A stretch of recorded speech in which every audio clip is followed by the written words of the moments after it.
Sometimes you wanna go where everybody knows your name. Nisu se svi u detinjstvu smešili sa naslovnih strana i šetali crvenim tepisima. A da krv nije voda, primjera je mnogo, pa je prvo pitanje na početku karijera mnogih bilo naravno: čiji si ti, mali ili mala? To je negde oko 627 puta bilo. Moram da priznam, sad sve to manje i manje, znaš.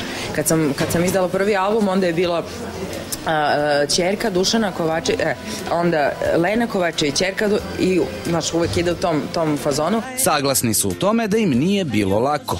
To može da bude onako mač sa dve oštrice. Kad se preteruje sa tim potenciranjem, mislim da se stvara neki malo bunt kod ljudi. Ja imam veliko saosećanje prema deci koja su, da kažem, nekih svetskih zvezda deca. To mora biti vrlo, vrlo heavy. I dok danas poznati tinejdžeri vedre i oblače društvenim mrežama fotkama iz noćnog provoda, nekada se znao red. Smiri se, hoćeš se baviš pevanjem, ne smiješ da budeš toliko dostupan, ne smiješ toliko da si inventar u gradu. To su najgore godine, tu negde 18, 19, 20.